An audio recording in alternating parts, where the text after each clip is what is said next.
Sebelum lanjut, please tekan tombol subscribe, like, komen dan share, supaya kami lebih bersemangat lagi bikin videonya.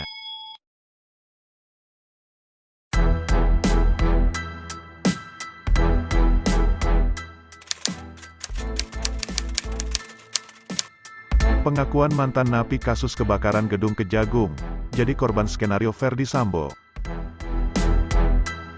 Dilansir dari viva.co.id, salah satu mantan narapidana kasus kebakaran gedung Kejaksaan Agung atau Kejagung RI, Imam Sudrajat, buka suara perihal kasus yang menjeratnya pada Agustus tahun 2020 lalu.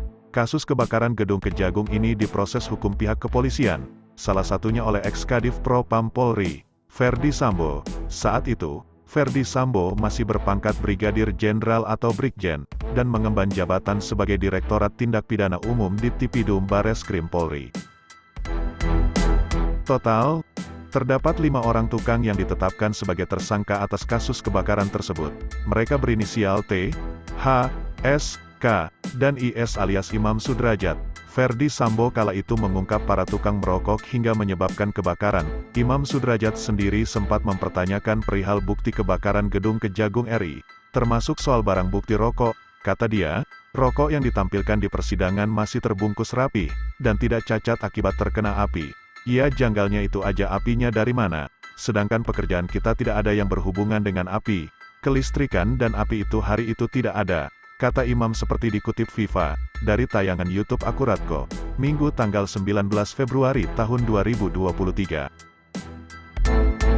Imam juga mengaku heran terkait dengan bukti lain berupa CCTV, sebab kata Sambo, CCTV di sekitar gedung Kejagung yang terbakar itu sudah hangus, sehingga tidak bisa diputar isinya.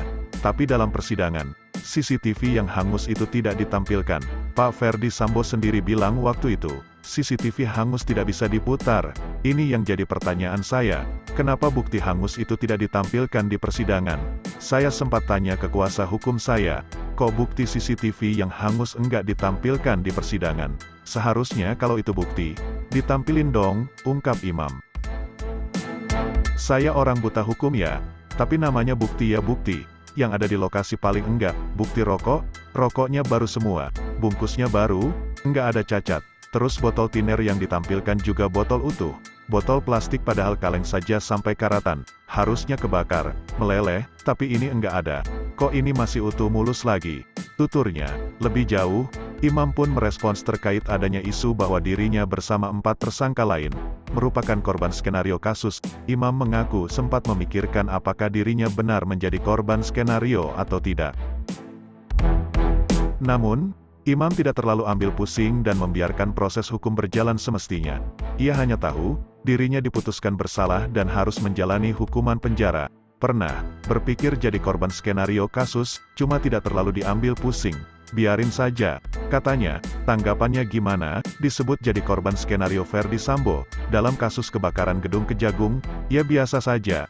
Karena sudah lewat, saya sudah jalani hukuman sesuai yang diputuskan persidangan.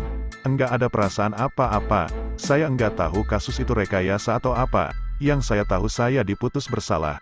Saya jalani, tandas Imam.